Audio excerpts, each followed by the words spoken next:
Bueno, hola, ¿qué tal? ¿Cómo están? ¿Sí me escuchan por ahí? Vamos a hablar por el celular, ¿sale?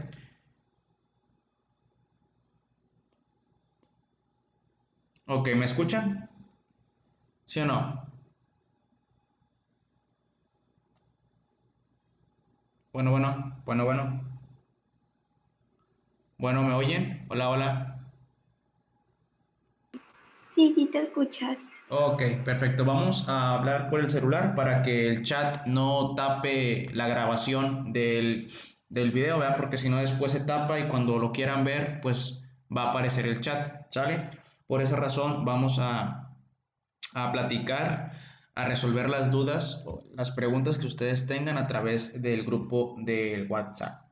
Bueno, vamos a continuar platicando acerca del riñón, ¿sale? Vamos a darle hasta las 9. Muy bien. Entonces, el día de ayer yo les estaba platicando acerca de las funciones del riñón. Ya hablamos de las funciones del riñón y nos quedamos en el tema del flujo sanguíneo renal. Ya les comenté yo previamente que el flujo sanguíneo renal representa del 20 al 25% del gasto cardíaco. Es muy importante que recuerdes eso, ¿verdad? Y te estaba comentando también yo el día de ayer que existe formas a través de las cuales tú puedes calcular el flujo sanguíneo renal, ¿sí? Y esto es a través de pues ciertas fórmulas. También lo puedes calcular a través de un eco, ¿sí? Creo que es el método más efectivo, pero en el examen no te van a poner eso porque pues ocupas un eco, un ultrasonido, un eco Doppler para calcular el flujo sanguíneo renal, ¿ok? Es un estudio pues que depende del operador, o sea, depende de la persona que lo esté haciendo, normalmente lo hacen los radiólogos y pues es muy importante porque te evalúa el flujo sanguíneo renal, pero también te evalúa la estructura de las arterias renales, ¿sí? Si es que existe alguna placa ateromatosa. Bueno, dejamos a un lado nosotros el eco Doppler y vamos a enfocarnos con las fórmulas que tú puedes utilizar para calcular el flujo sanguíneo renal. Algo bien importante es que tú sepas que el flujo sanguíneo renal no es lo mismo que el flujo plasmático renal, que ya te había comentado yo el día de ayer. Al flujo sanguíneo renal, pues le agregamos todos los componentes de la sangre, ¿sí? Entonces, el flujo sanguíneo renal es la cantidad de sangre que pasa o que llega a los riñones. En cambio, el flujo plasmático renal es la cantidad de plasma, quitando las células, que llegan o que pasa por el riñón. ¿Ok? De forma muy general, esto que está aquí es muy importante. ¿Sí? El flujo sanguíneo renal se va a distribuir en el riñón. No se los comenté el día de ayer, pero macroscópicamente hablando,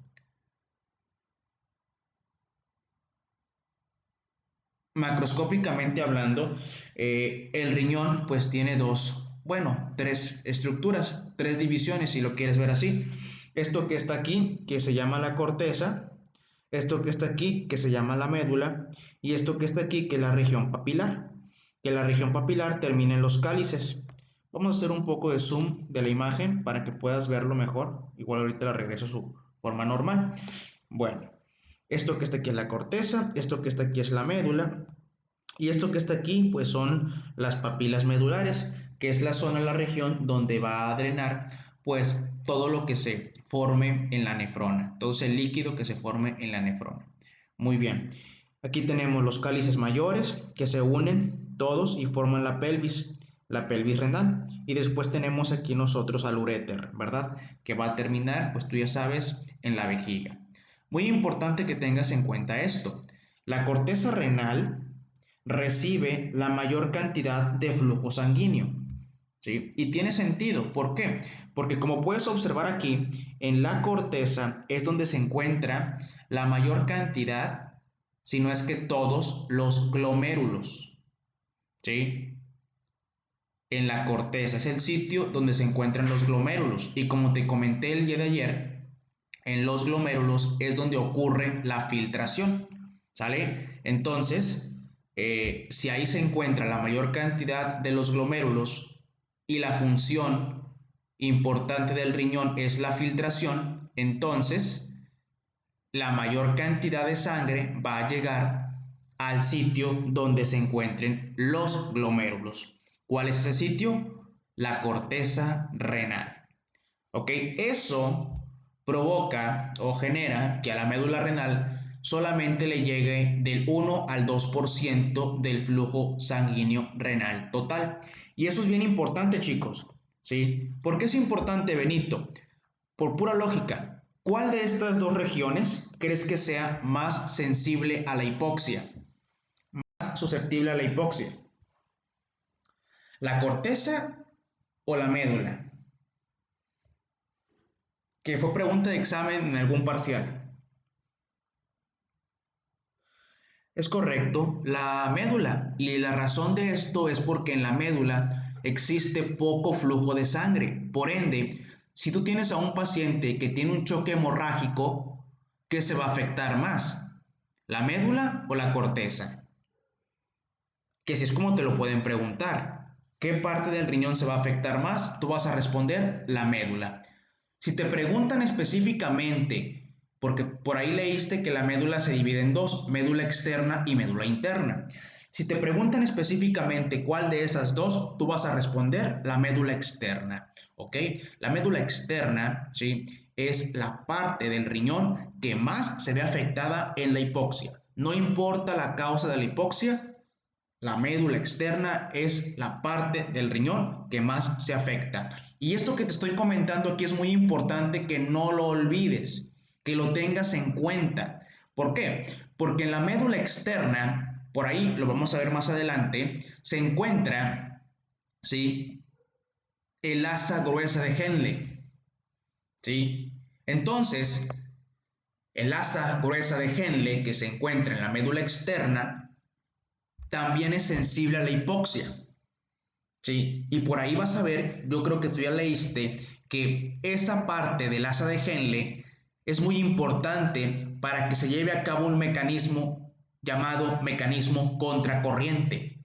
De tal forma, chicos, que si el paciente tiene hipoxia, se afecta la médula externa, se afecta el transportador trillónico que está ahí en la porción gruesa del asa de Henle y se afecta el mecanismo contracorriente.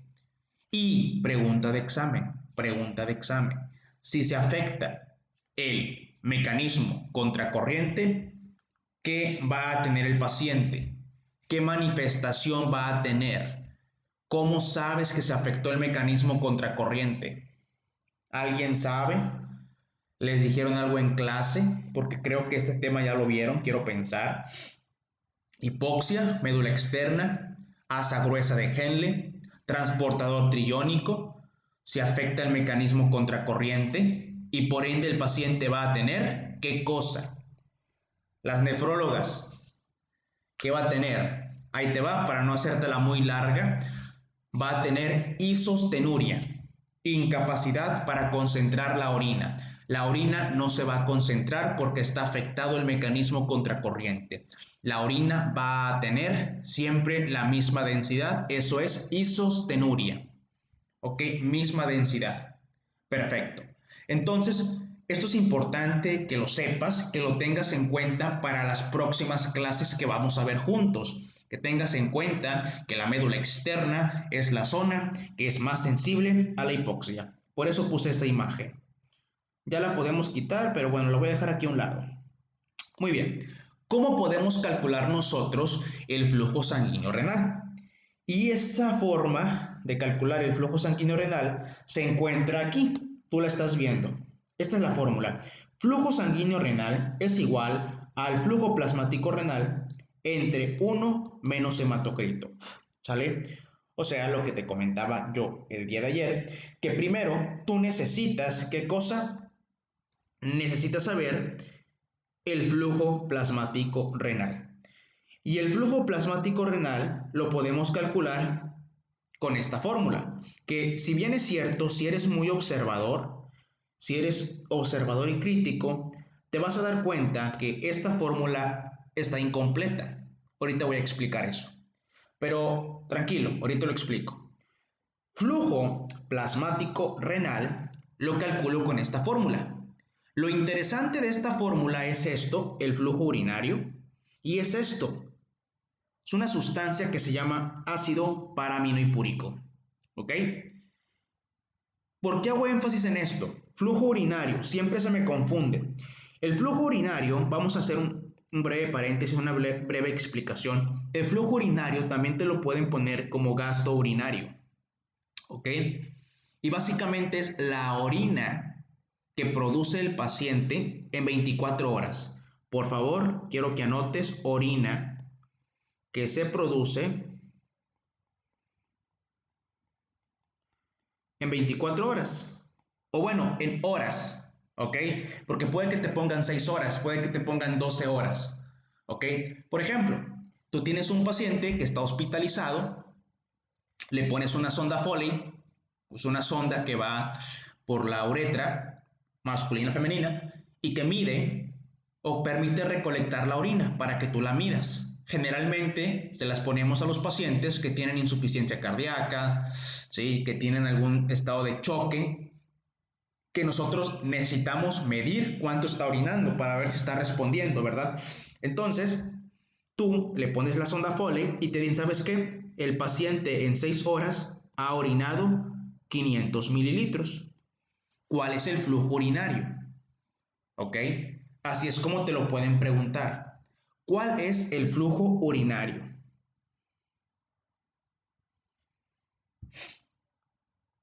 Vamos, calcúlenlo.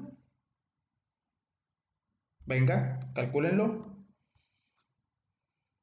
No se los voy a explicar, se los voy a explicar después de que ustedes lo hagan solos.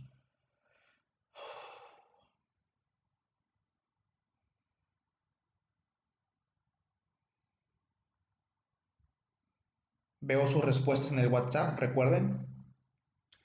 Así es como te pueden preguntar el flujo urinario. Puede que ya te lo den. Ah, no les expliqué, pero el flujo urinario tiene que estar en mililitros por minuto. Ok, discúlpenme, tiene que estar en mililitros por minuto. ¿Sale? Una disculpa. Ahora sí, ya saben qué hacer. Bueno, les voy a ayudar. ¿Sale? Pues está muy fácil, ¿no?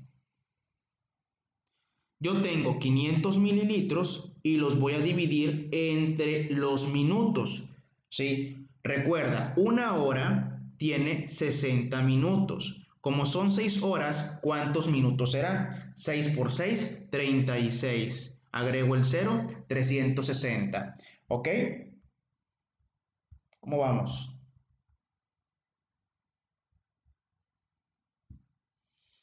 Entonces, ese paciente en 6 horas, ¿sí? Son 360 minutos. ¿Qué me están queriendo decir? Que este paciente que yo tengo hospitalizado está orinando 500 mililitros en 360 minutos. ¿Qué sigue? ¿Qué tengo que hacer? Dividir 500 entre 360. ¿Sí? Divido 500 entre 360 y me sale 1.38. El flujo urinario de este paciente es de 1.38 mililitros por minuto. ¿Sale, vale? Para que no te quedes con la duda, haz otro tú solito. Resulta que pasa el tiempo y vuelves a evaluar la uresis. 12 horas después, el paciente tiene en su bolsa de recolección 800 mililitros. ¿Cuál es su nuevo flujo urinario? Venga, ¿cuál es su nuevo flujo urinario?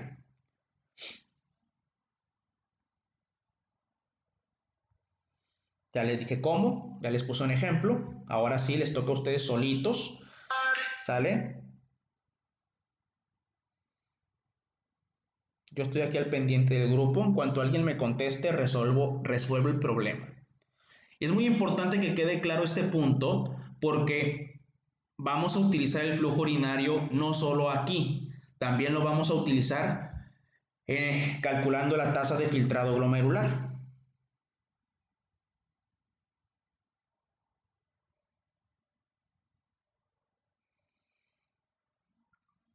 Veamos. Ok, Ramiro dice que es 0.69, 0.69 mililitros por minuto. Ok, ¿alguien más? Yo también lo voy a hacer.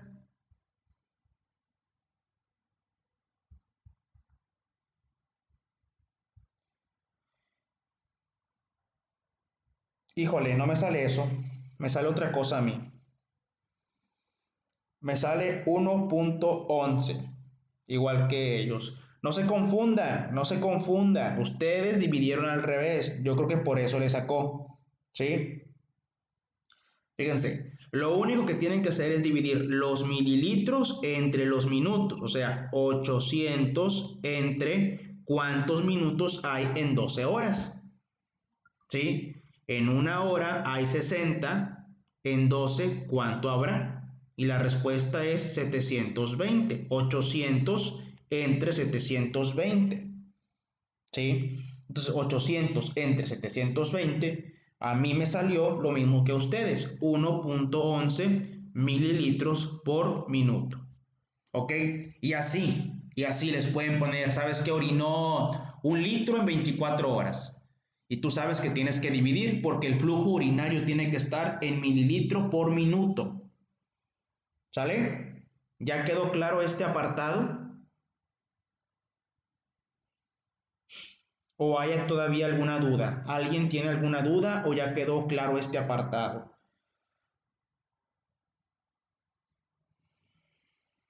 Voy a ir borrando mientras. Esto ya lo voy a borrar. Ya lo expliqué esto. Ya aquí no me está estorbando. No, yo no cambié. No, no, no, no, no. 24 horas, no, no, no. O sea, aquí en el examen te van a decir en cuánto hora. Yo te puse en 12 horas, ¿sale? Pero puede que te digan en 6 horas, en 24 horas, ¿sí? Tú lo vas a sacar dependiendo en cuántas horas te lo estén dando. Muy bien, eso es el flujo urinario.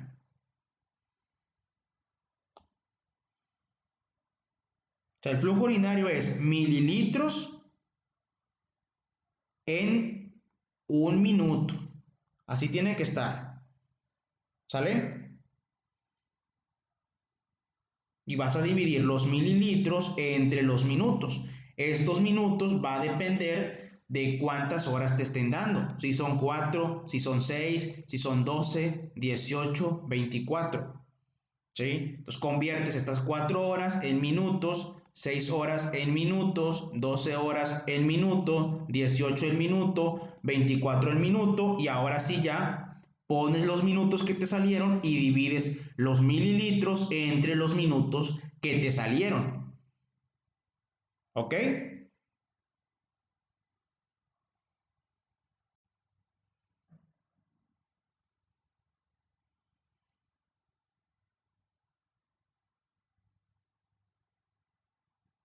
Por ahí veo que Loesa está escribiendo, nada más estoy esperando que termine de escribir para poder continuar. A ver cuál es su duda. Si se les hace más fácil, pueden hablar. Hablar si no hay problema. A mí se me hace más fácil que hablen porque pues es más rápido.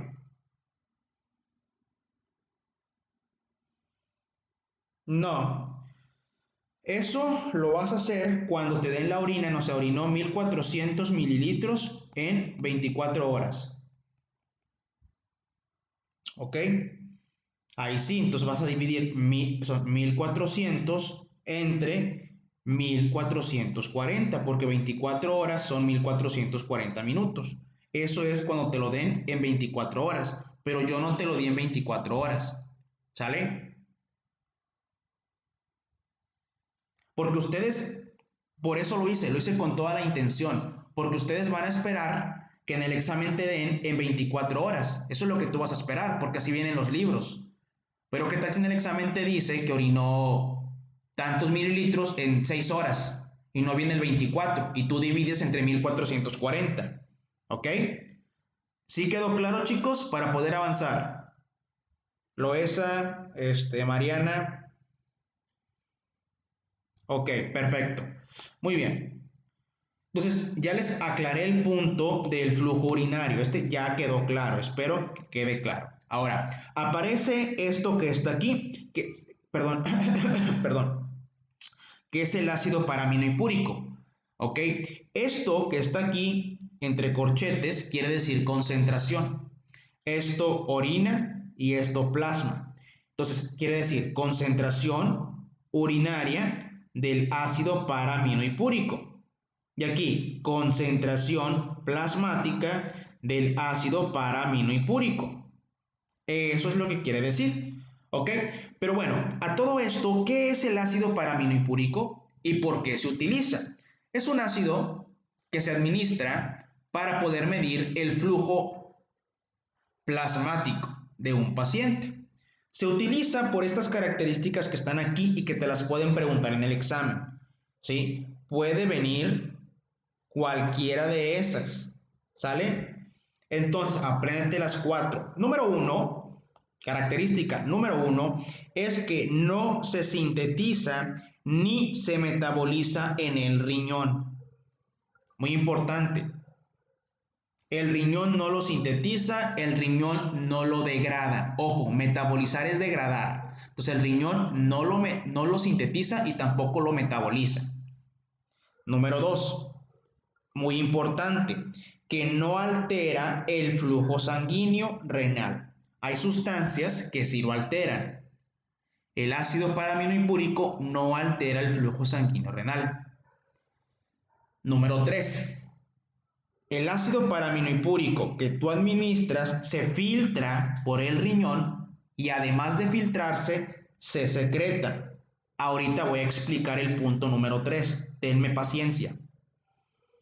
Y punto número 4, y también es muy importante el punto número 4, que solo se elimina en el riñón.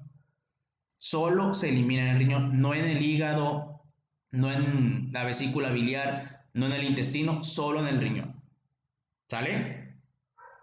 Esas son las 4 características que hacen que el ácido paraminohipúrico sea una sustancia adecuada para poder medir nosotros el flujo plasmático renal y del flujo plasmático renal calcular el flujo sanguíneo renal. Pasamos a la siguiente imagen. Ok, punto número 3, se los iba a explicar. Tú administras al ácido paraminohipúrico, ¿sí? Este ácido paraminohipúrico, como puedes observar, entra por la arteriola aferente, pasa a los capilares glomerulares, cápsula de Bowman, espacio de Bowman. Aquí no aparecen en esta imagen, pero aquí se encuentran también los podocitos, la barrera de filtración. ¿Ok? Este ácido paraminohipúrico no se sintetiza en el riñón y no se metaboliza en el riñón. ¿Qué sí hace? Se filtra. Olviden estos números, esos no me importan ahorita. Entonces, este ácido paraminohipúrico cuando pasa por la barrera de filtración se filtra. Muy bien, se filtra. Ojo, muy importante aquí, pero no se filtra todo. ¿Sí? Se filtra casi todo. Una pequeña cantidad no se filtra. En las notas que pues ya están a su disposición, les puse un ejemplo. Imagínate que tú administras 100 miligramos de ácido paraminohipúrico.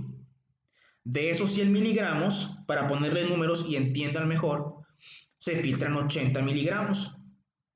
¿Cuántos no se filtraron? 20. Entonces, 20 miligramos llegan a la arteriola eferente y llegan a los capilares peritubulares, estos 20.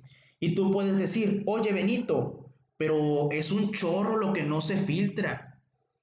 ¿Sí? Bueno, además de que se filtra, les comento que también se secreta. Aquí en esta imagen, o lo quise representar con esta flecha. ¿A qué me refiero con que se secreta? Secretar es aventar a la luz del túbulo.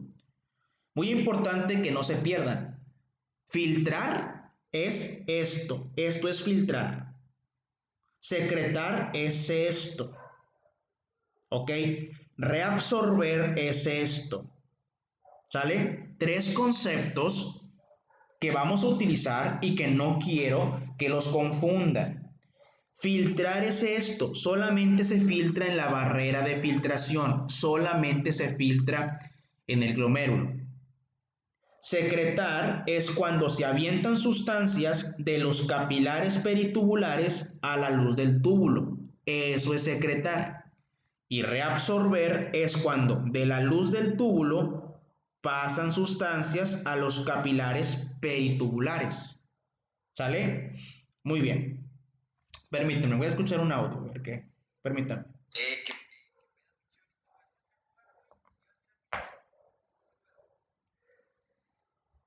No, Master, no puedo ir a jugar. Tengo un compromiso. Entonces, si termino a tiempo a las 9, voy a jugar. Si no, pues ni modo. Ganen sin mí.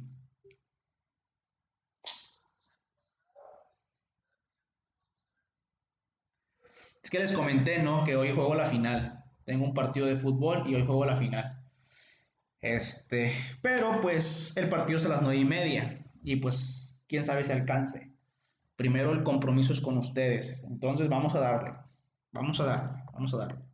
¿Ok? ¿Qué les estaba comentando? Sí, secretar. Entonces, de estos 20 que vienen aquí, no creas que van, porque acuérdate, de aquí regresan a la circulación por la vena renal, ¿no? Regresan. No, estos 20 no regresan, chicos. Te dije que en el punto número 3, además de filtrarse, se secreta, ¿ok? O sea, que de estos 20, ¿sí? Ponle que se secretan 15. O sea, que en total tú tiras 95 por el riñón y solamente llegan 5 a la vena renal.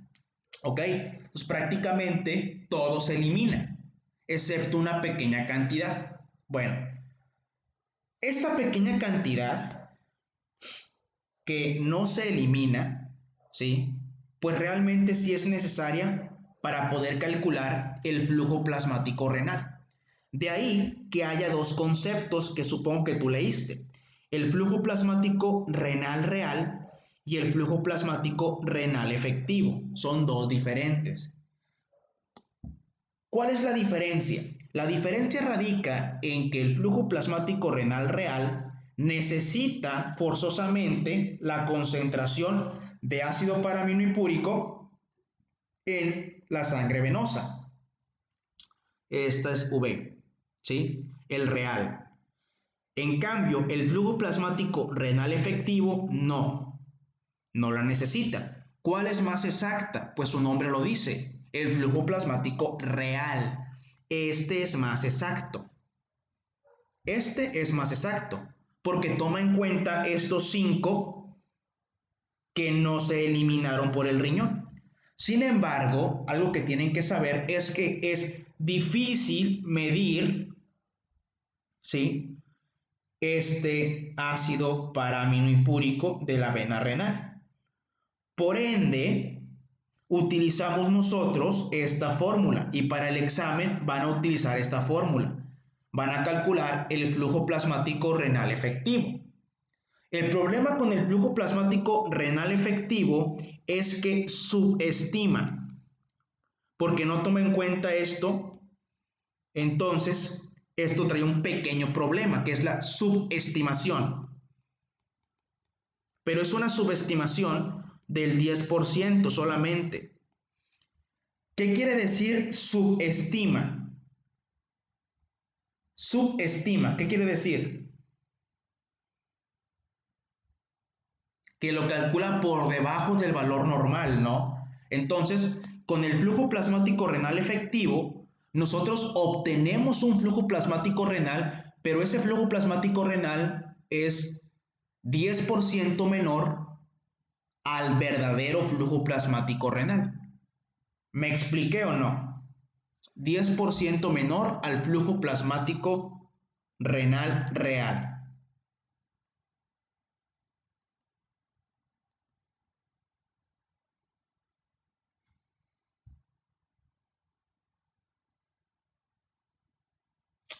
Ok, supongo que sí. Ahora, analicemos las fórmulas. Primero, tengo esta fórmula que está aquí, flujo plasmático renal real. Si te lo llegan a preguntar, que no creo, te tienen que dar la concentración del ácido paraminohipúrico en la sangre venosa.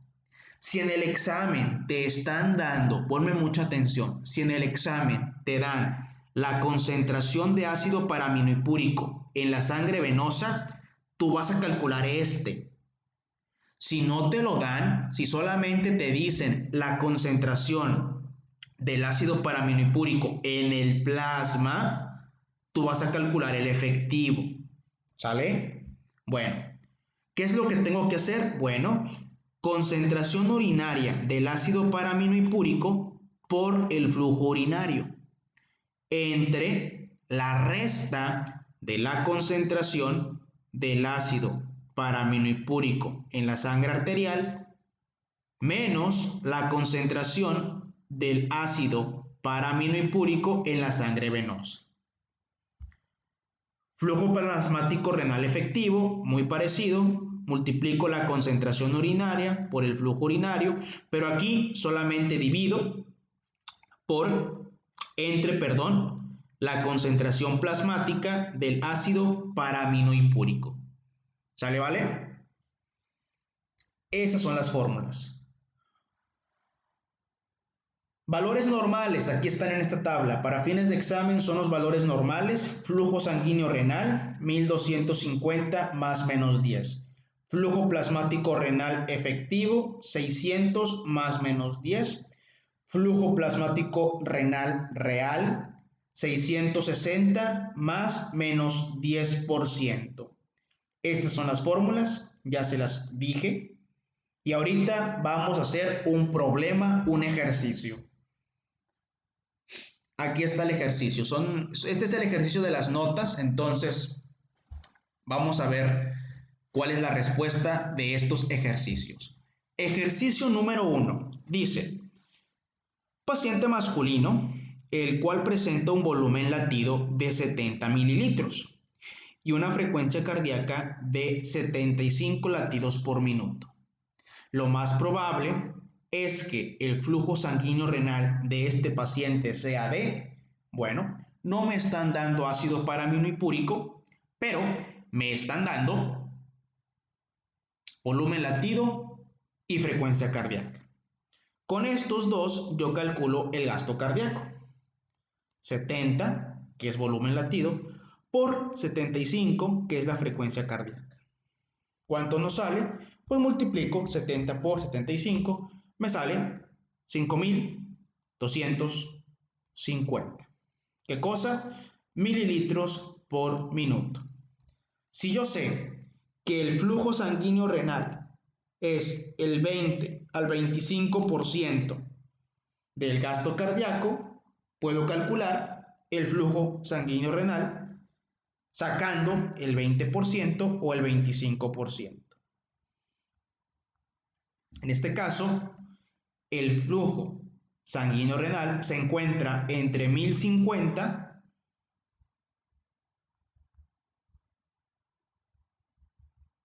y 1470 mililitros por minuto. Listo. ¿Qué fue lo que hice yo? Primero calculé el gasto cardíaco. Después de calcular el gasto cardíaco, le saqué el 20% al gasto cardíaco y el 25% al gasto cardíaco. ¿Sí?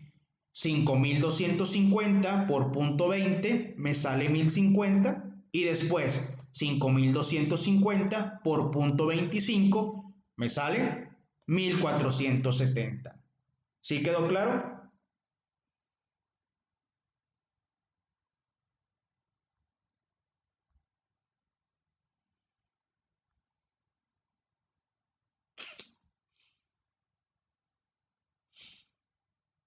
Déjame lo hago entonces, a lo mejor me equivoqué yo.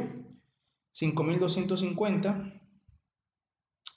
Ah, sí, cierto, es que puse 28, discúlpame. Sí, 1312. Tienes razón, 1312. Multipliqué por 28, piqué mal el número. 1312. Por eso siempre les digo que ustedes también lo hagan. Ahí está, listo, muy bien. Perfecto. Este no creo que se lo pongan en el examen, solamente lo pusieron una vez. Esto sí se los pueden poner. Vamos a ver qué show. Caso clínico número 2. Paciente masculino, el cual tiene una concentración de ácido paraaminohipúrico de 0.009 miligramos por mililitro y una concentración urinaria de ácido paraaminohipúrico de 5.8 miligramos por mililitro. Durante un día entero recolectó 1.300 mililitros y tiene un hematocrito del 44%. Con estos datos, calcula el flujo plasmático renal efectivo, el flujo sanguíneo renal y el flujo plasmático renal real. ¿Cómo se resuelve esto? Presta mucha atención, paso a paso. Primero, tengo que calcular el flujo plasmático renal efectivo. No puedo calcular el real porque no me están dando la concentración de ácido paraaminohipúrico en la vena. Este no lo puedo calcular. Por ende, primero calculo el flujo plasmático renal efectivo. ¿Ok? Concentración plasmática. ¿Sí? Concentración urinaria y flujo urinario. Primero, siempre calculen el flujo urinario, que es 1.300, un día entero son 1.440. 1.300 entre 1.440 me da 0.90 mililitros por minuto. ¿Ok? Ya tengo el flujo urinario, que es 0.90 mililitros por minuto. Ya tengo la concentración de ácido paraaminohipúrico en el plasma, que es de 0.009, y también tengo la concentración de ácido paraaminohipúrico en la orina, que es 5.8. Y también tengo el hematocrito, que es del 44%. Sustituyo. ¿Cómo quedaría? 5.8 por 0.90 entre 0.009. Y háganlo, a ver cómo les sale.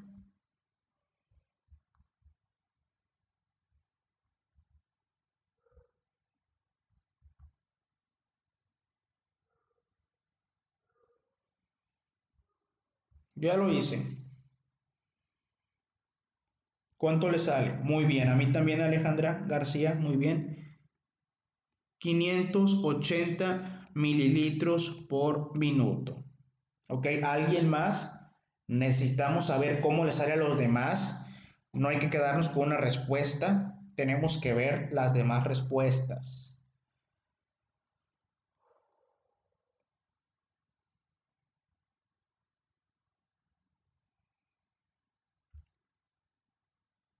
¿580? Ok, muy bien.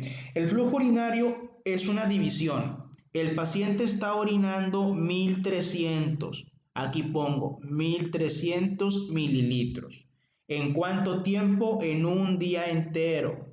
Un día entero son 24 horas. Una hora tiene 60 minutos. 24 horas, ¿cuántos minutos serán? 24 por 60 me sale 1.440 minutos. El paciente está orinando 1.300 mililitros en 1.440 minutos. Divido 1.300 entre 1.440 porque son 24 horas y me sale 0.90 mililitros por minuto. Y así fue como calculé el flujo urinario. ¿Ok? Que no se les olvide, es muy importante que quede bien claro ese punto. Ya calculamos el flujo plasmático efectivo. Me preguntan por el real. Ok, no me están dando la concentración venosa, pero puedo hacer lo siguiente. Puedo hacer 580 multiplicarlo por 1.10. ¿Por qué por 1.10? Porque tú sabes que el flujo plasmático efectivo subestima por 10%. Entonces, si yo multiplico por 1.10, le estoy agregando el 10% de subestimación. 580 por 1.10 me sale, ¿cuánto le salió a ustedes?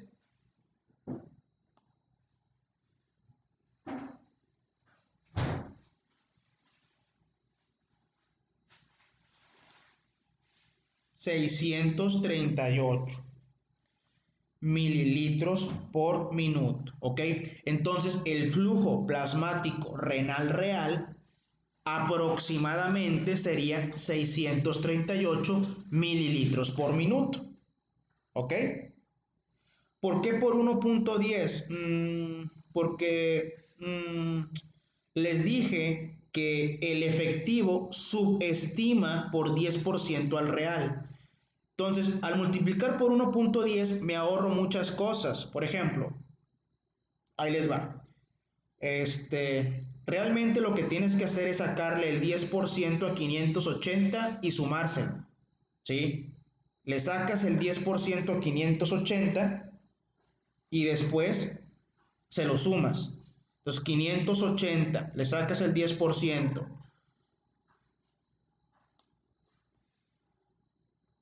¿Cuánto es el 10% de 580? 580 por 0.10. ¿Cuánto me sale?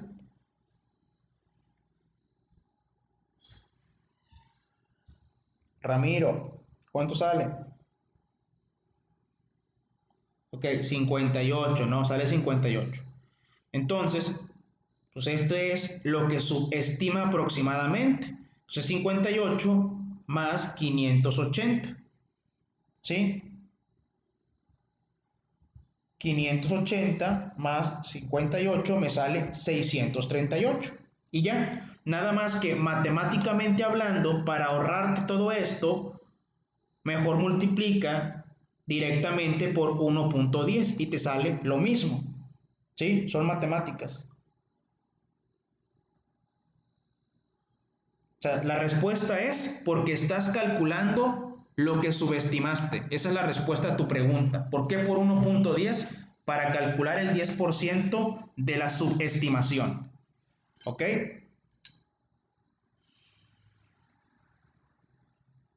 Muy bien. Flujo sanguíneo renal. Ok.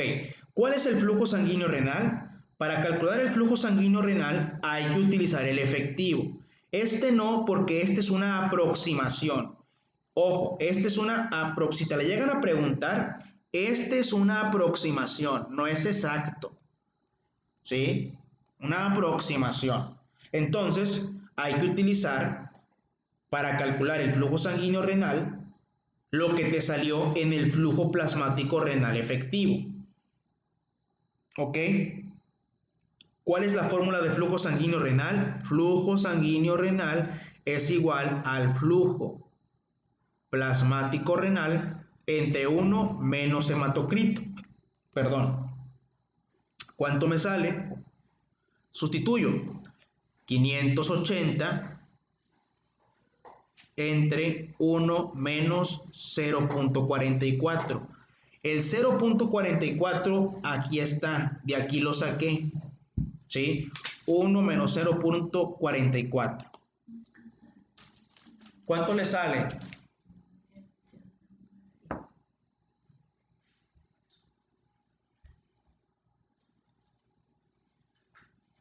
580 entre 1 menos 44.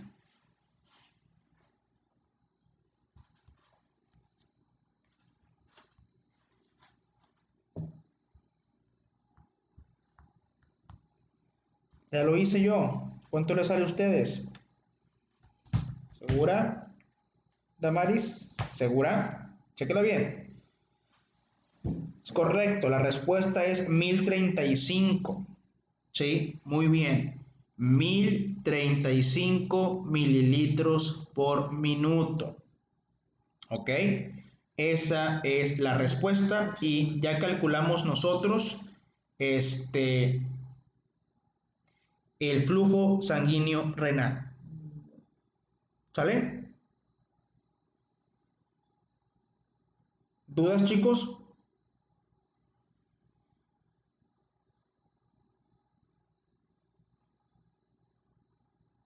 ¿Dudas? No hay dudas. Si hay dudas o no hay dudas. El caso clínico número 3 no lo voy a hacer. ¿Sí? Ustedes lo pueden hacer en su casa. Así que si quieren, tómenle foto.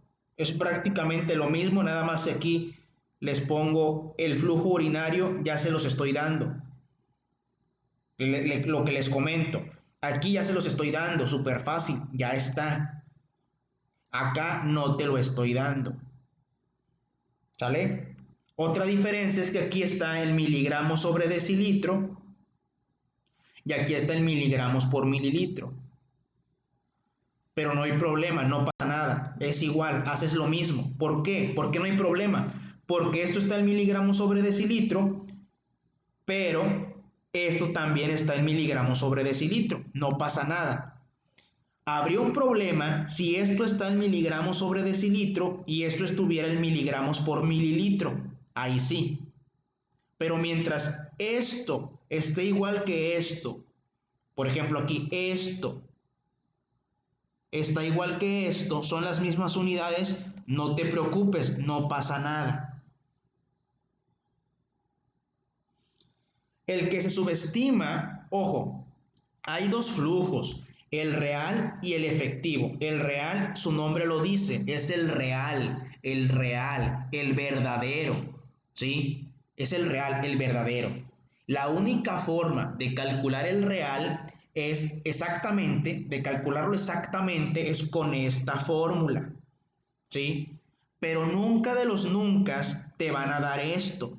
Entonces, si no te dan esto, tú no puedes calcular exactamente el real, no lo puedes calcular exactamente, no puedes, a menos que aparezca eso. Si aparece esto, sí puedes. Si no aparece esto, no puedes. ¿Ok? Ahora, el flujo plasmático renal efectivo es prácticamente calcular el flujo plasmático renal sin tomar en cuenta esto.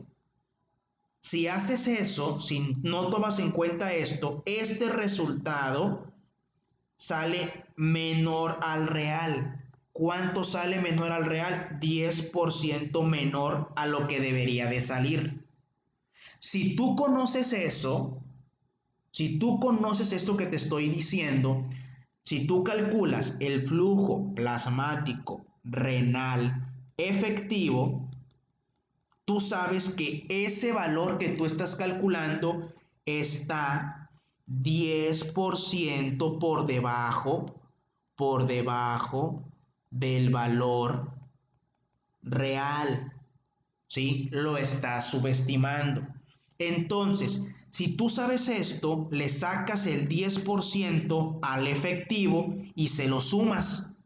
Al sumárselo, sacas un aproximado del flujo plasmático renal real. Un aproximado, nunca va a ser exacto, porque para que salga exacto necesitas esta fórmula. No sé si me expliqué, Erika. Si no me expliqué, se está grabando, puedes ver el video las veces que tú quieras, ¿ok? Las veces que tú quieras, las veces que me toleres, ¿ok? ¿Qué tal si ya te caí gordo y no quieres verme más? Por eso no prendí la cámara.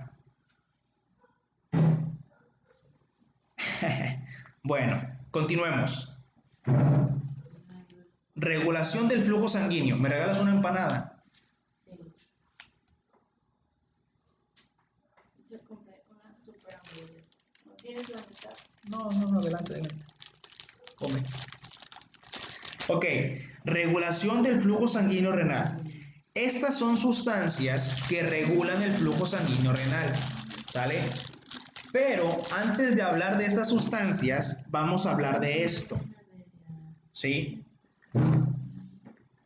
El flujo sanguíneo renal, recuerda, es igual que cualquier otro flujo. Igual, ¿cuál es la fórmula de flujo?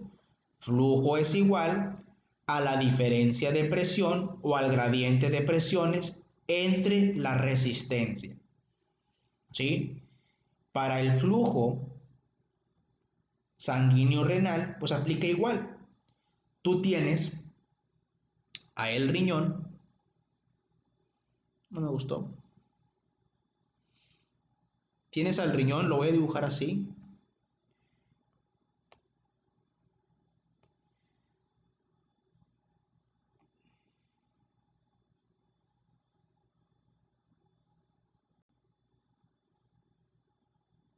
¿Ok?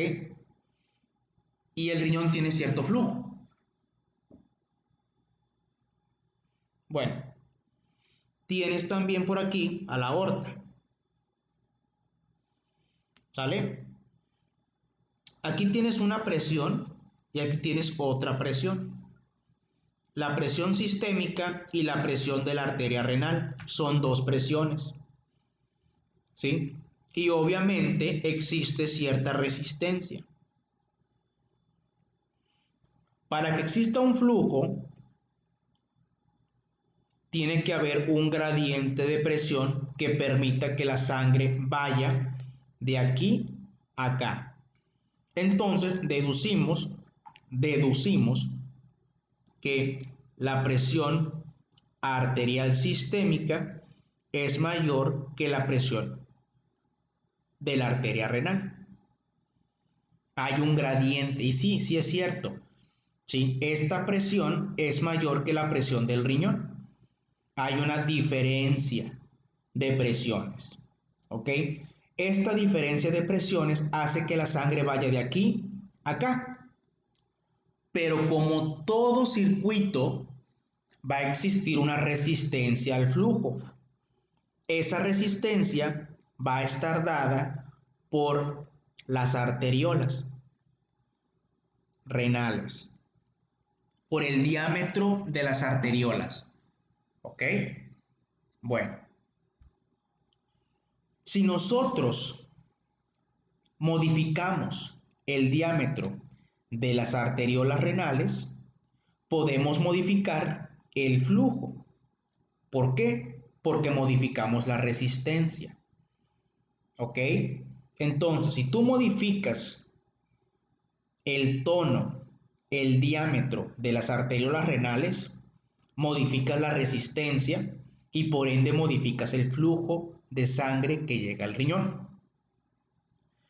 Una característica importante del riñón, voy a borrar, es que tiene una propiedad intrínseca que le permite autorregularse.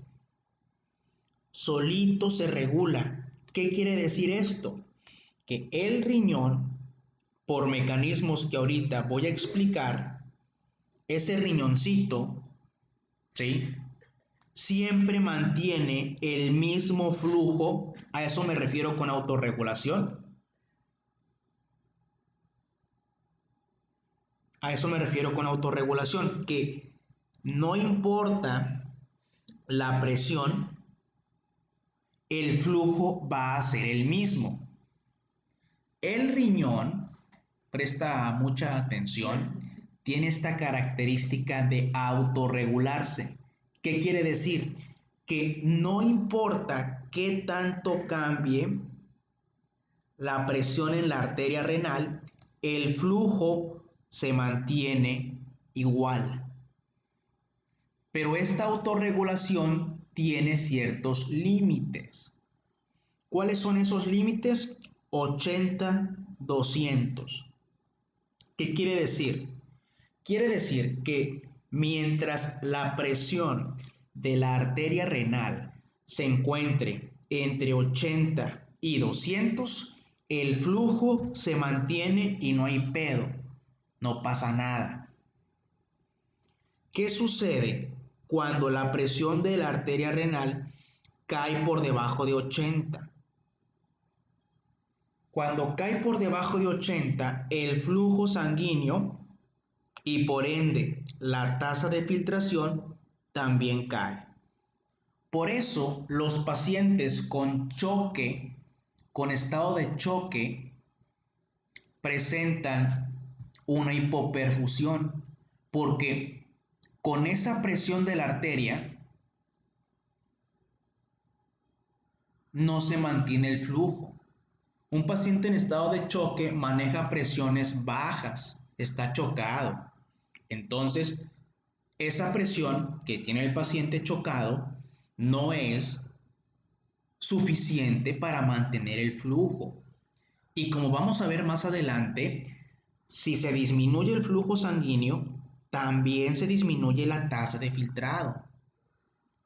Si se disminuye la tasa de filtrado, ¿qué va a tener el paciente? Alguien que me diga, Mariana. Ya no se cortó, ya regresó. ¿Qué sucede si el paciente está chocado clínicamente? ¿Cómo sabes tú que disminuyó el flujo sanguíneo renal? ¿Cómo sabes tú que disminuyó su tasa de filtrado glomerular?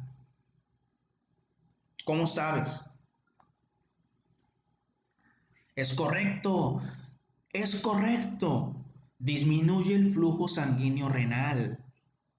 Disminuye la tasa de filtrado glomerular. Si no está llegando sangre, no llega plasma tampoco. Si no llega plasma, no se filtra. Si no se filtra, no hay orina y el paciente no hace pipí. ¿Ok? Esa es la razón. ¿Por qué? Porque la presión cae por debajo de los parámetros de autorregulación. Recuerda, la autorregulación se mantiene siempre que la presión esté entre 80 y 200. Muy bien. Muy importante que recuerdes que este mecanismo de autorregulación no depende del sistema nervioso autónomo. ¿Cómo se dieron cuenta de esto? Se dieron cuenta porque aquellos pacientes que tienen un riñón trasplantado mantienen este mecanismo de autorregulación. Entonces, si estos pacientes que ya no tienen inervación autónoma siguen manteniendo la autorregulación, es porque el sistema nervioso autónomo no está involucrado en la autorregulación. ¿Sí? Se dieron entonces a la tarea de investigar cuál es el mecanismo por el cual se genera este mecanismo de autorregulación. Y hasta el momento existen dos teorías que explican el mecanismo de autorregulación: la hipótesis miógena y la regulación túbulo-glomerular. Son dos teorías que explican el por qué los cambios en la presión no modifican el flujo sanguíneo renal. ¿Ok? Muy importante que tanto la hipótesis miógena como la regulación túbulo-glomerular, ambas afectan a la arteriola aferente, de tal forma que se dice que la autorregulación depende, ojo, la autorregulación depende principalmente del tono o del diámetro de la arteriola aferente, de la arteriola aferente. O sea, ahorita vamos a ver que tanto este mecanismo como este mecanismo interfieren con la arteriola aferente. Vamos a ver, Damaris, ¿qué leíste sobre la hipótesis miógena? Si no leíste nada, no pasa nada.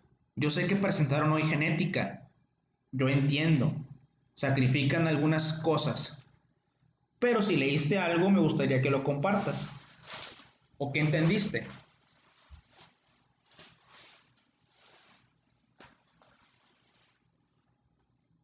Puedes prender el micrófono, si quieres. Yo digo, no, mejor. Muy bien, se relaciona con el estiramiento. Mira, aquí dice, muy bien. ¿Qué más? También se relaciona con el calcio. Ya tienes dos cosas. Júntalas.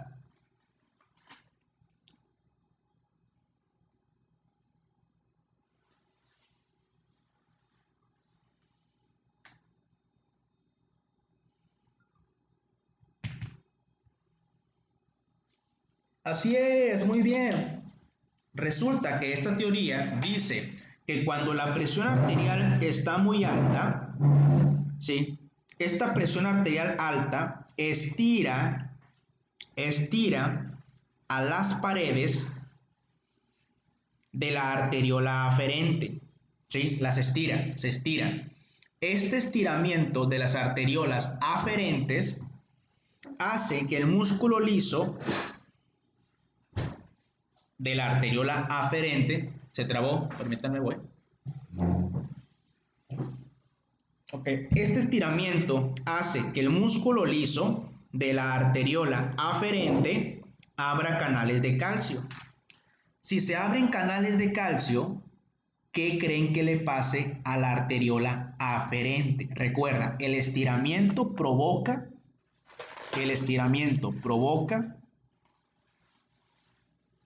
que el músculo liso de la arteriola aferente abra canales de calcio y el calcio entra. ¿Esto qué efecto tiene sobre la arteriola aferente?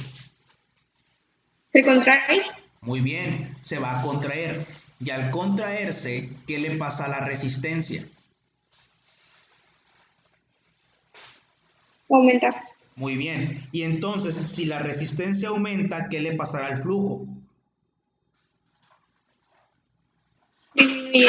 Disminuye, ¿verdad? Disminuye. Muy bien, disminuye. Entonces, así es como se autorregula. ¿Sabes qué? Si la presión arterial, fíjate muy bien, la presión aumenta, entonces tú pensarías, ah, mira, la presión aumentó, entonces el flujo va a aumentar, ¿verdad? Porque la presión aumenta, el gradiente aumenta, el flujo aumenta, pero este aumento en la presión provoca este estiramiento y el estiramiento provoca una contracción de la arteriola aferente. Esto provoca un aumento en la resistencia y esto provoca que el flujo regrese a su estado normal, manteniendo un flujo sin cambios. ¿Sí quedó claro esta teoría?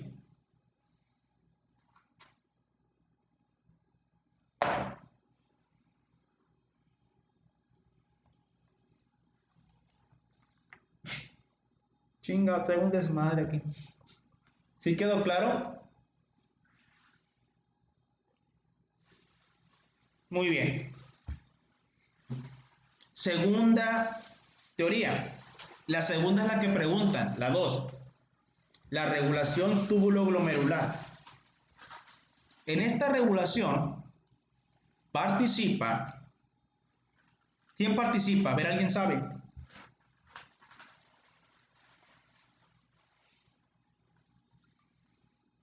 Muy bien, la mácula. ¿Cuál mácula? La mácula lútea del ojo. ¿Cuál mácula? La mácula, hay muchas máculas en el cuerpo. La del utrículo, la del sáculo. La mácula densa, muy bien. ¿Qué es lo que ocurre? Miren, según esta teoría, nos dice que cuando aumenta la presión arterial, al aumentar la presión arterial, de inicio aumenta el flujo sanguíneo renal. Y como veremos más adelante, si aumenta el flujo sanguíneo renal, aumenta la tasa de filtrado glomerular. ¿Okay? Si aumenta la tasa de filtrado glomerular, se filtran más solutos. Se filtran más solutos. Entre estos solutos que se filtra más sodio y se filtra más cloro. ¿Qué quiere decir que se filtran? Para que no se les olvide, quiere decir que pasan de aquí a acá. Entonces, pasa más sodio del que debería de pasar y pasa más cloro del que debería de pasar. ¿Qué sucede ahora?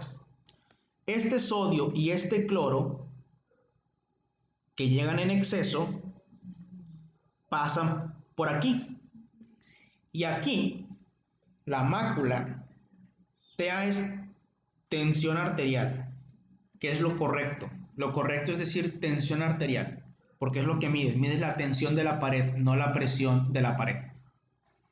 Que entonces llega más sodio, llega más cloro y es detectado por la mácula densa. ¿La mácula densa qué hace?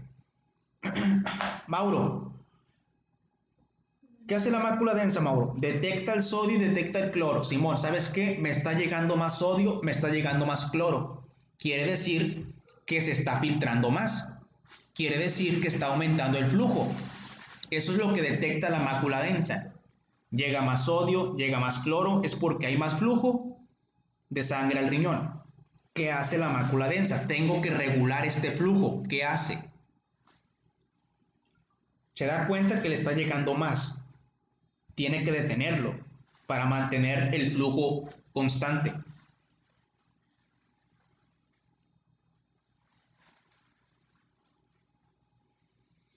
Los leo.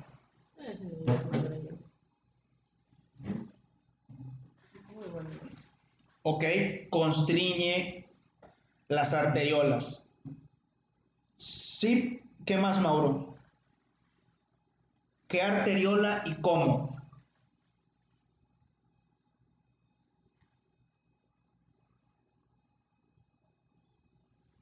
Recuerden que el micrófono lo pueden prender. Quiero escuchar su voz. Es opcional el micrófono. No, es la aferente y la sustancia se llama adenosina. Anoten eso, por favor. Ahí les va. ¿Sí? Llega más sodio, llega más cloro. La mácula densa detecta que llega más sodio, que llega más cloro. ¿Sí? Y la mácula densa libera adenosina. La adenosina, acuérdense, les había dicho que la autorregulación es por la arteriola aferente. Entonces, la adenosina actúa sobre la arteriola aferente y provoca un aumento en el tono, un aumento en el tono. Esto provoca un aumento en la resistencia y regresamos al flujo a su valor normal, sin cambios. Y esa es la regulación túbulo-glomerular. No confundir con la regulación glomerulotubular, que son diferentes. Ahorita solamente expliqué la regulación túbulo-glomerular. ¿Dudas?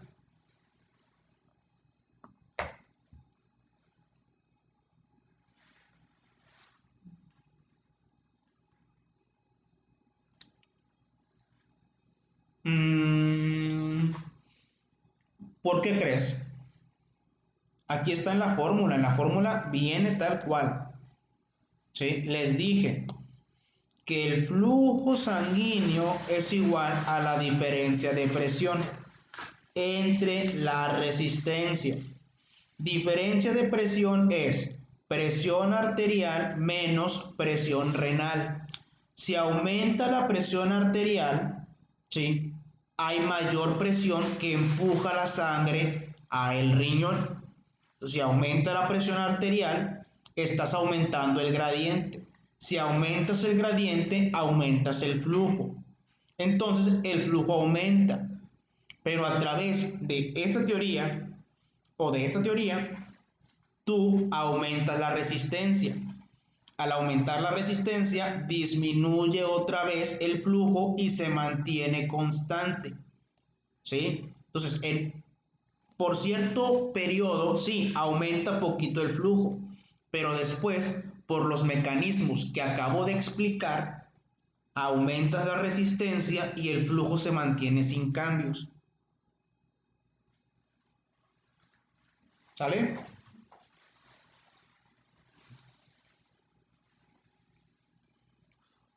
Y esa es la regulación propia del riñón. Existen otras sustancias, chicos, que pueden modificar el flujo del riñón, que son estas que están aquí. Vamos a ir viendo una por una. Primero, adrenalina y noradrenalina. La adrenalina y la noradrenalina, como ustedes saben, son catecolaminas. ¿Ok?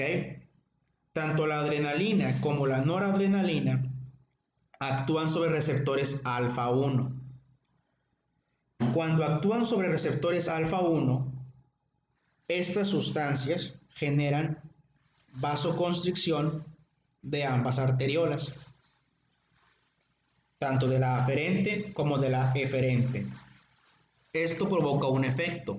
¿Cuál es el efecto? El efecto es que disminuye el flujo sanguíneo renal, disminuye también el flujo plasmático renal y disminuye la tasa de filtrado glomerular.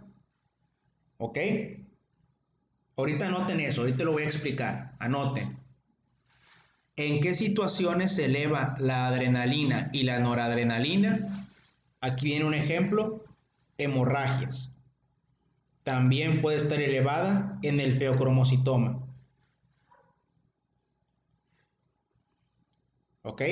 Muy bien. ¿Ya anotaste? Vamos a explicar el por qué. ¿Por qué esto que está aquí? Para eso, pues traje esta imagen. Aquí está. Mira, tenemos nosotros dos arteriolas. La arteriola aferente y la arteriola eferente. Estos son los capilares glomerulares. Tanto esta arteriola como esta arteriola tienen mucho músculo liso. Por ende, podemos generar una vasoconstricción o una vasodilatación, tanto de esta arteriola como de esta arteriola. ¿Sí?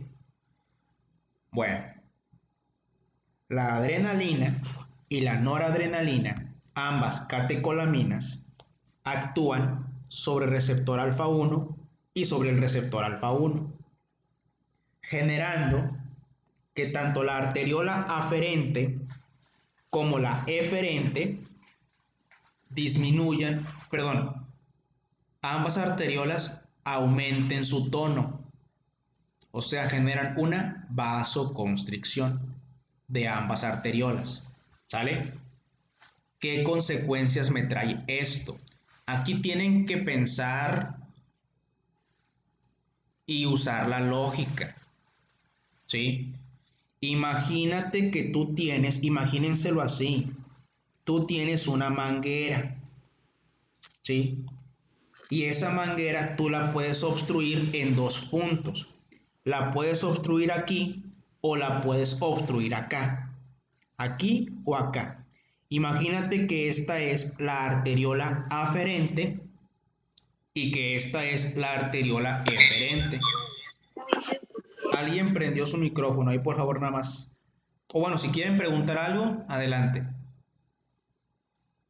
Bueno, imagínate entonces que aquí, con esa manguera, tú quieres llenar una cubeta, ¿sí? Abres la llave y el agua llega a la cubeta, ¿sí? No pasa nada con el flujo, ¿sale? Ahora, ¿qué pasa si tú aplastas la manguera en el punto número 1? ¿Va a haber flujo? Aplastas la manguera en el flujo, en el punto número 1. ¿Va a haber flujo? No hay flujo. ¿Se va a llenar la cubeta? No se llena la cubeta. ¿Ok? Entonces, ahí está.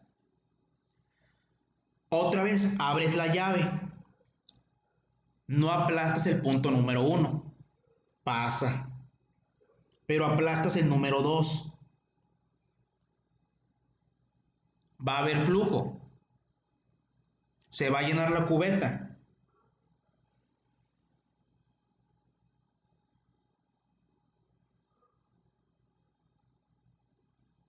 Pues no, tampoco, ¿sí? Al final del día, tú estás tapando el flujo. No importa si es aquí, no importa si es acá, tú no vas a poder llenar la cubeta. A lo que voy y lo que quiero que entiendan con este esquema es que siempre que exista una vasoconstricción, no importa si es de la aferente o de la eferente, siempre el flujo va a estar disminuido. Escucha bien, el flujo, no la tasa de filtrado, no la fracción de filtración. Estoy hablando solamente del flujo. ¿Sí queda claro? Repito, queda claro. Se obstruye la aferente o se obstruye la eferente, el flujo va a estar disminuido. Muy bien, el flujo, tanto plasmático como renal. ¿Ok? La tasa de filtrado glomerular es otra historia que ahorita voy a contarles. Pero ahorita estamos hablando del flujo. Ok, entonces me regreso acá y pues ya quedó claro. ¿Sí?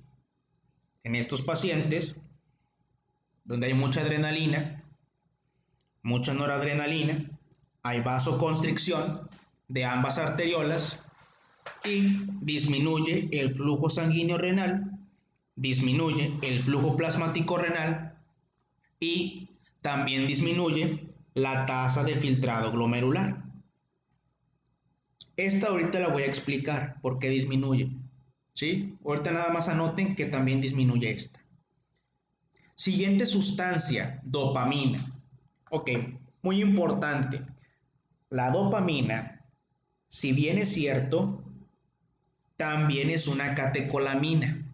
Pero, si tú recuerdas, la dopamina tiene receptores específicos. ¿Sí? En el riñón tiene receptores D2. ¿Sí? La dopamina tiene cierta característica. La característica es que la acción de la dopamina depende de la dosis, de su concentración. Si la concentración de dopamina es baja, actúa sobre receptores B2. Si la concentración es alta, actúa sobre receptores alfa 1. Y ya con eso sabes qué va a pasar. Si la concentración es baja, actúa sobre el receptor B2. Este receptor B2 genera una dilatación de ambas arteriolas. Entonces, ¿qué va a pasar, chicos? Si la dopamina a concentraciones bajas activa receptores D2, se dilatan ambas arteriolas. ¿Qué le va a pasar entonces al flujo sanguíneo renal y al flujo plasmático renal? Obviamente, como hay vasodilatación, ¿qué va a ocurrir?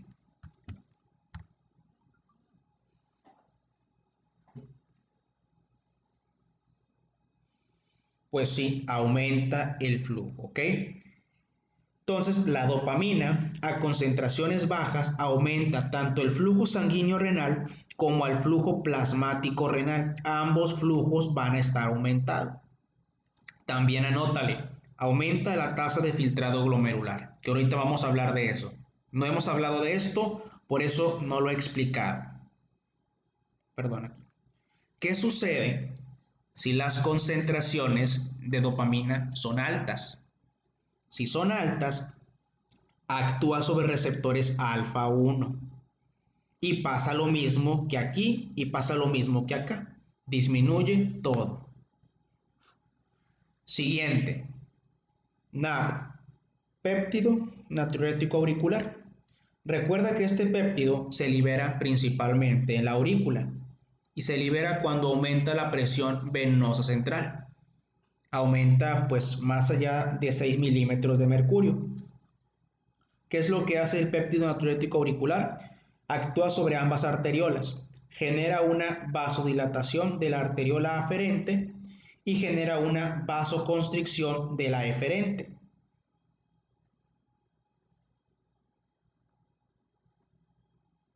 Aquí lo interesante es que quiero que les quede claro esto, que provoca más dilatación de la aferente que constricción de la eferente, ¿sí? Esto provoca que el péptido natriurético auricular, al generar más dilatación de la aferente que vasoconstricción de la eferente, aumente el flujo sanguíneo renal y el flujo plasmático renal. Ahorita, chicos, solamente quiero que les quede claro los flujos. La tasa de filtrado glomerular, no se preocupen si no la entienden aún. Si aún no entienden qué pasa con la tasa, no se preocupen. No la hemos visto. Ahorita solamente los flujos. ¿Sí? Sí queda claro dónde se produce el péptido, qué es lo que hace. Bueno, muy bien. Entonces, que no se te olvide, el péptido natriurético auricular genera vasodilatación de la aferente y vasoconstricción de la eferente. Esto provoca un aumento del flujo sanguíneo y del flujo plasmático renal. ¿Por qué? Porque provoca más dilatación que vasoconstricción. La endotelina. La endotelina se produce ahí de forma local por el endotelio de los vasos renales y la endotelina provoca una vasoconstricción de la arteriola aferente. Y aquí aplica lo que te expliqué hace rato, ¿sí? Si hay una vasoconstricción de la arteriola aferente, pues los flujos van a estar disminuidos.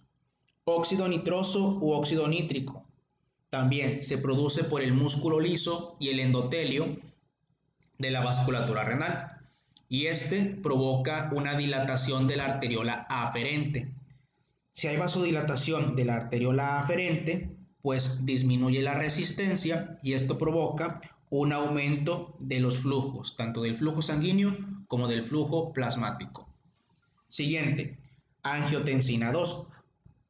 Ok, es muy interesante hablar de la angiotensina 2 porque esta sustancia provoca vasoconstricción de ambas arteriolas, tanto de la aferente como de la eferente. Sin embargo, tiene más efecto sobre la arteriola eferente.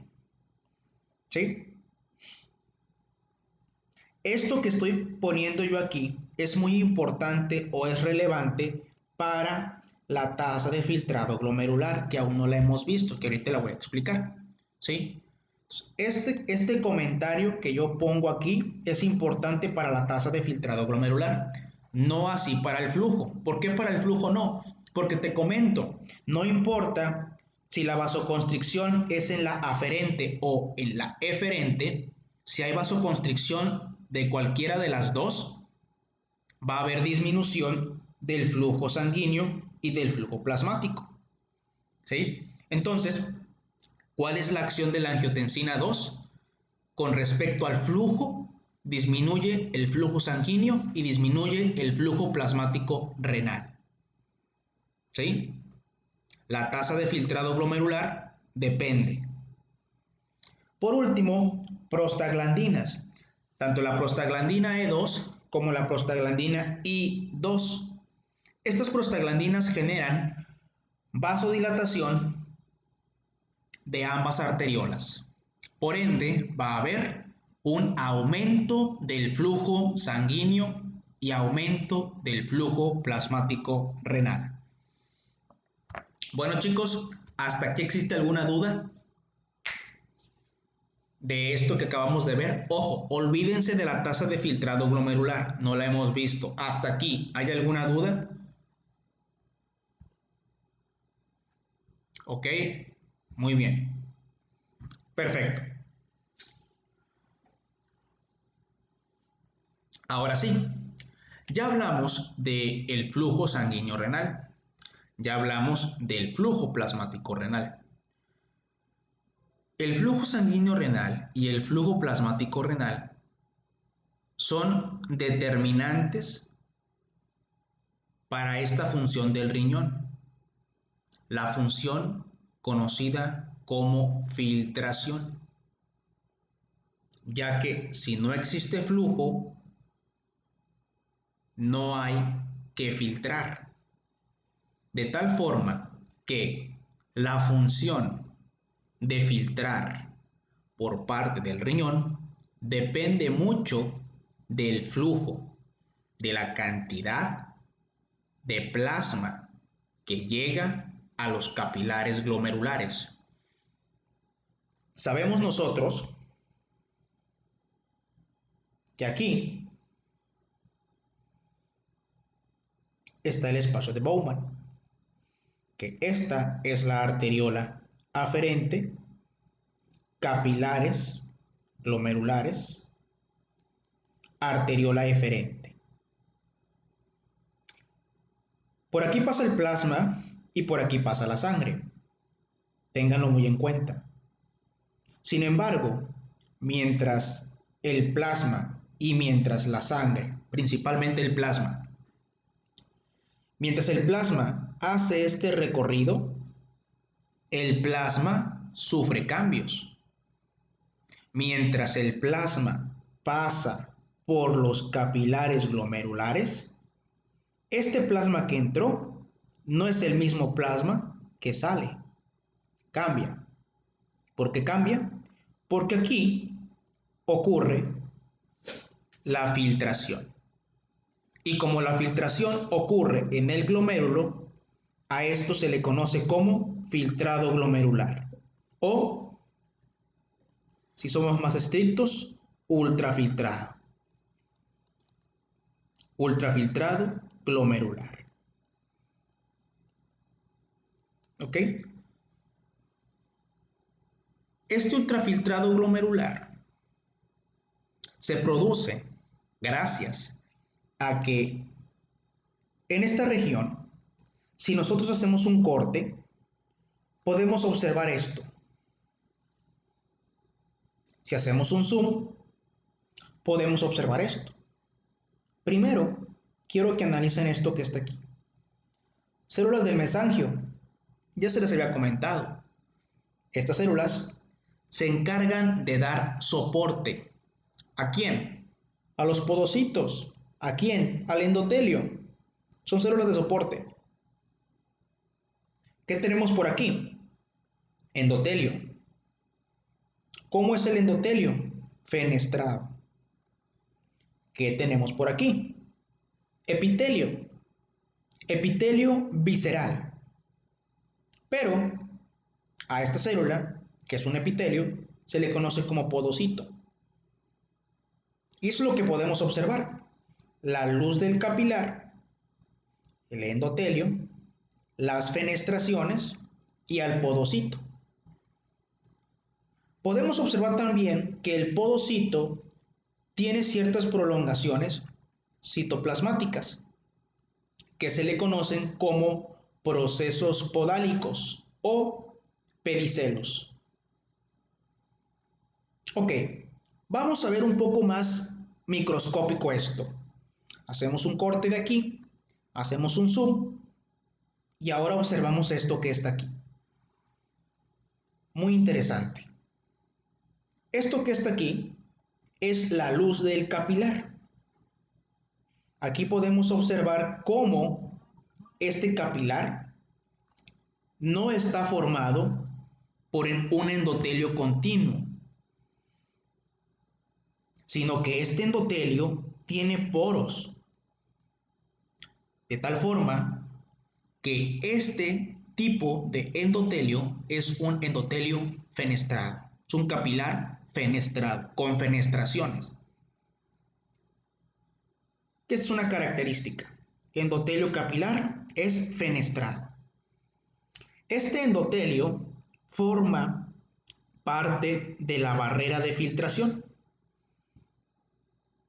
Después, chicos, de este endotelio, nosotros tenemos a la membrana basal. Esto que está aquí es la membrana basal. Esta membrana basal posee 3 capas. La lámina rara interna se fusiona o está en contacto con el endotelio. Lámina rara interna. Por debajo de esta lámina tenemos a la lámina densa central. Y por debajo de esta a la lámina rara externa. La lámina rara externa está en contacto con el epitelio visceral, o sea, con los podocitos. Y esto permite que tanto el endotelio como el epitelio estén en contacto. Después tenemos al tercer componente, el epitelio visceral. Ese epitelio visceral contribuye a la barrera con prolongaciones citoplasmáticas conocidas como pedicelos, los cuales, como puedes observar, no están pegados entre sí, sino que dejan un espacio, un pequeño poro. ¿Para qué? Para que se lleve a cabo la filtración. Como puedes darte cuenta, esta es una barrera por la cual no pueden atravesar los eritrocitos. No pueden atravesar los leucocitos, tampoco. Y no pueden atravesar las plaquetas. No pueden pasar células.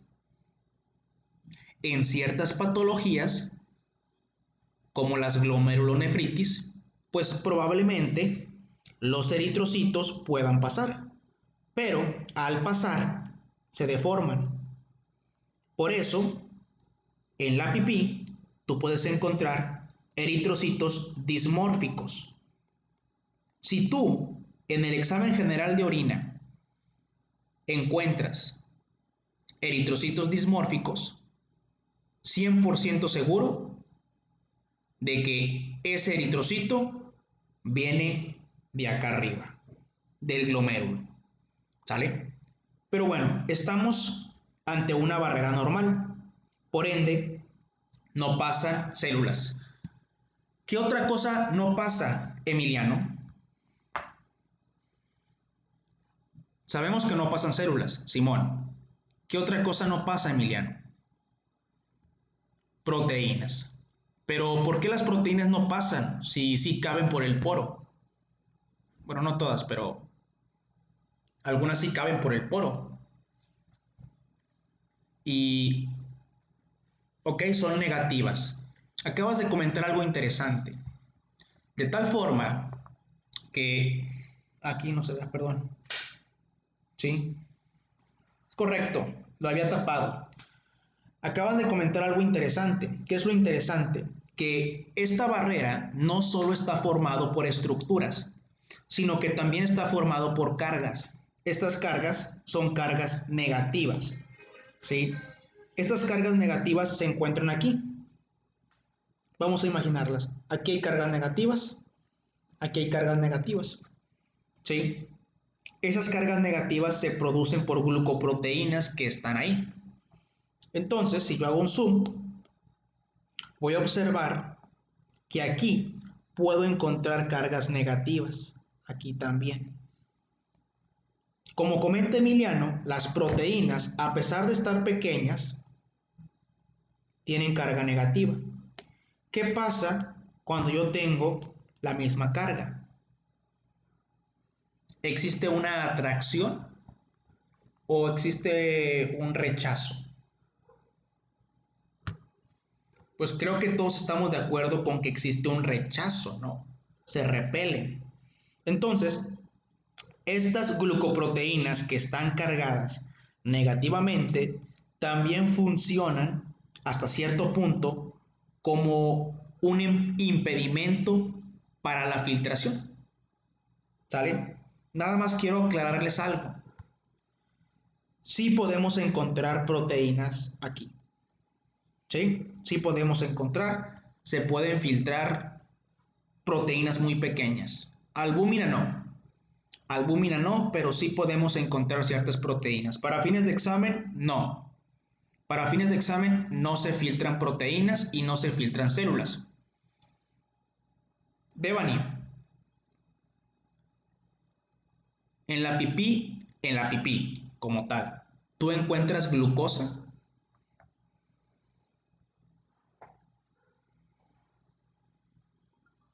Y la otra pregunta es, ¿se filtra glucosa?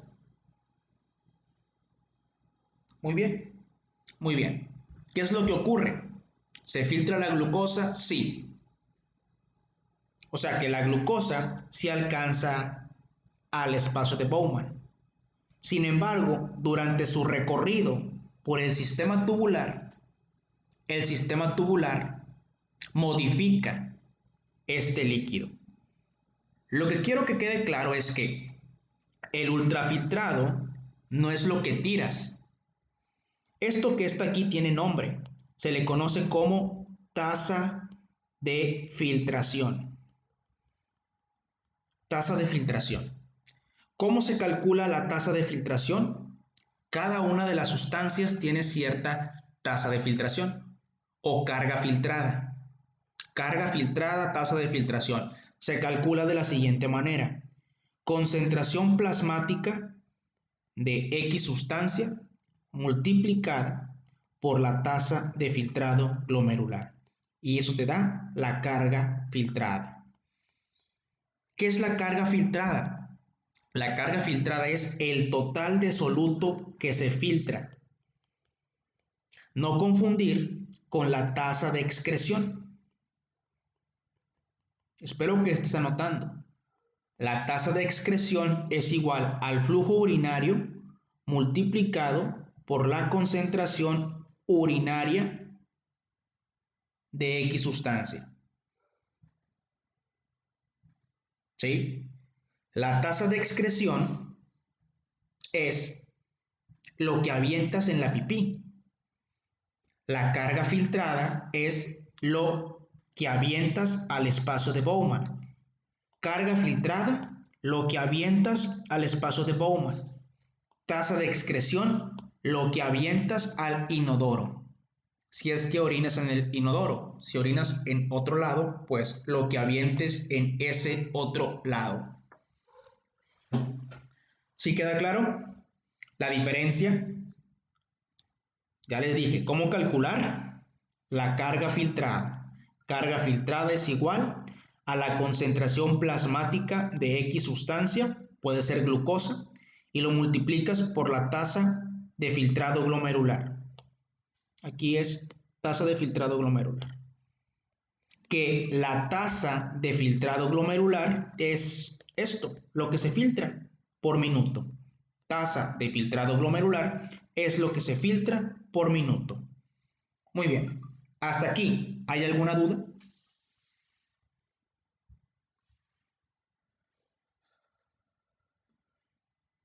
Venga, los leo.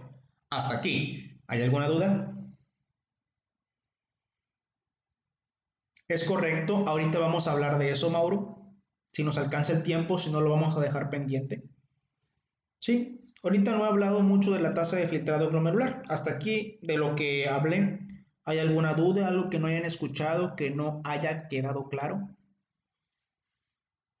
Ok.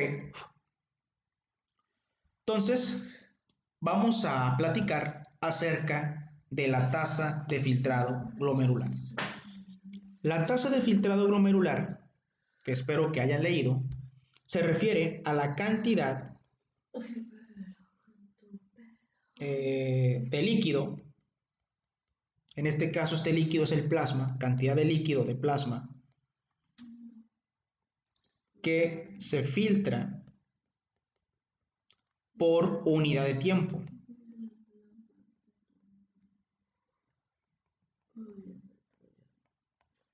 ¿Sí?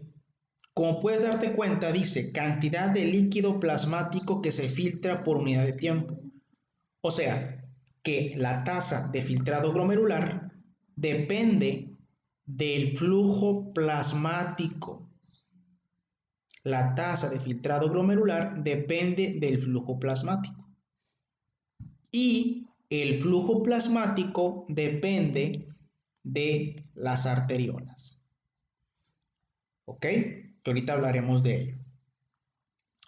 Tenemos esta imagen que está aquí. Fíjate muy bien. La tasa de filtrado glomerular o el filtrado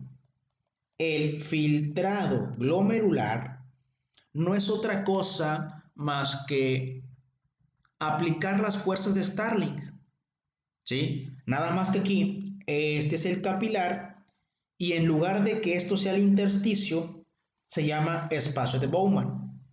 Pero actúan las mismas 4 fuerzas de Starling, que aquí están.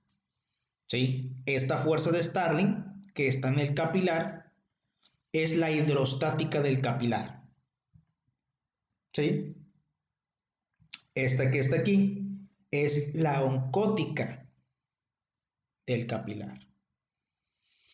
Esta que está aquí es la hidrostática del espacio de Bowman. Y me falta otra que no se pone porque es 0, que es, si existiera, la oncótica del espacio de Bowman. Y esta tendría a ser esto. Y ahí están mis 4 fuerzas de Starling. Otra cosa que hay que agregarle aquí es que existen fenestraciones. Por ende, hay mayor permeabilidad. ¿Sale? Es una característica. Otra característica es que, date cuenta, aquí está un capilar y en este caso el capilar está entre una arteriola y entre otra arteriola. Normalmente el capilar glomerular o el capilar, perdón, estaba entre una arteriola y una vena. Ahora no, este capilar está entre una arteriola y otra arteriola. ¿Sale? ¿Eso qué relevancia tiene? Esto es importante porque al estar entre 2 arteriolas, la presión hidrostática del capilar es mayor. La presión hidrostática es de 45 milímetros de mercurio. La hidrostática del capilar es de 45 milímetros de mercurio. Y esto ya te lo dije como 3 veces. La hidrostática depende del agua, depende del flujo. La hidrostática siempre empuja. Entonces, la hidrostática del capilar glomerular, ¿qué es lo que hace? Empuja, está aquí adentro, empuja, empuja, empuja. Esta fuerza de Starling favorece la filtración. Por eso tenemos esta flecha grandota y lo hace con esta presión, una presión de 45 milímetros de mercurio. ¿Quién se opone a estos 45?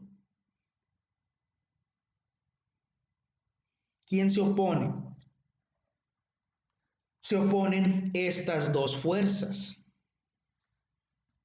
La hidrostática del espacio de Bowman, que también depende del agua, y empuja, nada más que ahora como está empujando, empuja hacia el capilar.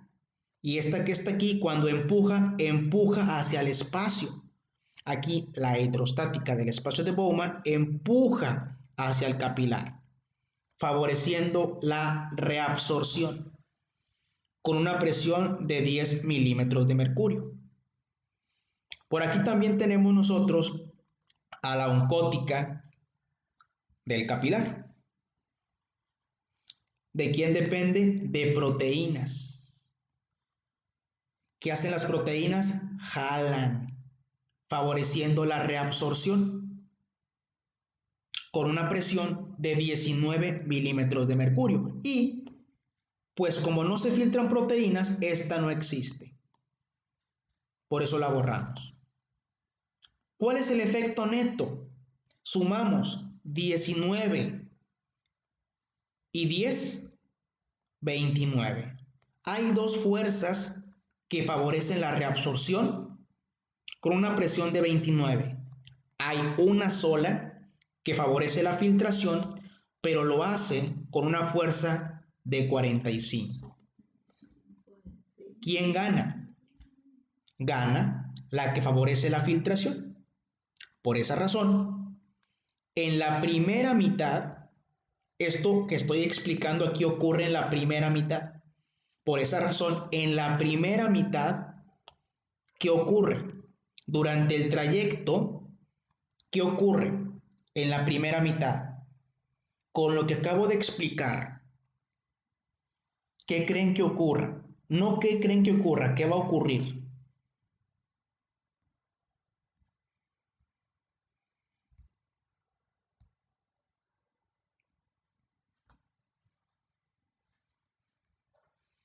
¿Segura? Fíjate muy bien. Hay 45 que empujan hacia afuera y solamente 29 que empujan hacia adentro. ¿Sí? ¿Quién es más grande, el 45 o el 29? El 45. Entonces, en la primera mitad, y también usando la lógica, en la primera parte ocurre filtración y se filtra, y se filtra, y se filtra líquido. ¿Ok? Ahora, esto provoca cambios. ¿Qué pasa en la segunda mitad? Fíjate muy bien. La presión del espacio de Bowman sigue siendo 10. ¿Por qué sigue siendo 10? Si el líquido se filtró, hay más agua, sí, pero ese líquido no se queda aquí. Si el líquido que se filtra, chicos, si el líquido que se filtra se quedara aquí, si aquí fuera un espacio cerrado, entonces sí, esta aumentaría. Pero no es un espacio cerrado, sino que hay flujo. Y entonces este líquido que se filtra avanza, por eso este se queda igual. Estos 45, tú vas a pensar, oye Benito, se supone, o yo pensaría que disminuye, porque está perdiendo agua. Entonces este 45 debería de disminuir. Sí, no lo hace porque está entre dos arteriolas. Esto le permite mantener esta presión constante. ¿Sí? ¿Qué le pasa a la oncótica del capilar? Esta sí. Ya me lo termino. La oncótica del capilar aumenta. Fíjate muy bien, de ser 19 pasa a ser 35. ¿Por qué? Por pura lógica. ¿Qué le pasa a las proteínas? ¿Qué le pasa a las proteínas? Alguien que me ayude. No se filtran proteínas, pero sí se filtra agua. Entonces, ¿qué le pasa a las proteínas? Es correcto, se concentran. Esto provoca que ahora la oncótica del capilar aumente hasta 35. Entonces, ¿qué pasa en la segunda mitad o en la parte final? En la parte final tengo una fuerza que favorece la filtración con 45 versus dos fuerzas que favorecen la reabsorción y que sumadas me dan 45. De tal forma que en la parte final tenemos un equilibrio de filtración. O sea que, en resumen, durante el recorrido del plasma por estos vasos, primero ocurre filtración, pero al final no ocurre nada, porque aparece el equilibrio de filtración. Hasta aquí le vamos a dejar, chicos. Esténse muy atentos, muy importante, aquí vamos a tener que hacer una jugada maestra, ¿sí? El día de mañana, espero que me estén escuchando los que aún están conectados, vamos a hacer un cambio, ¿sí? Mañana y el domingo van a ver fisiología gastrointestinal. Mañana y el domingo van a ver fisiología del aparato digestivo. ¿Sí? Esos 2 días van a ver fisiología del aparato digestivo. O sea que hasta aquí le vamos a dejar con riñón. ¿Sí? Y el lunes empezamos con riñón otra vez. ¿Ok? Lamentablemente, pues yo no voy a poder estar con ustedes mañana ni el domingo. De igual forma, si tienen alguna duda del tema del aparato digestivo, me comentan. Yo de todas maneras les voy a pasar unas tablas, ¿sí? De ese tema. Y nos vemos el lunes. La hora se la van a publicar. Creo que va a ser a las 8. Sí, creo que va a ser a las 8, pero les confirmamos. 8, va a ser a las 8 de la noche. 8 de la noche. ¿Sale? Pues bueno, chicos. Nos vemos. Yo los veo a ustedes el lunes. ¿Quién te va a cubrir, Benito? Me va a cubrir Fer. Sí, la clase de hoy sí se grabó, Mauro. ¿Ok? Bueno, entonces nos vemos el lunes. Hasta mañana, descansen, cuídense y espero que les haya ido bien en su examen de genética. Sí, gracias.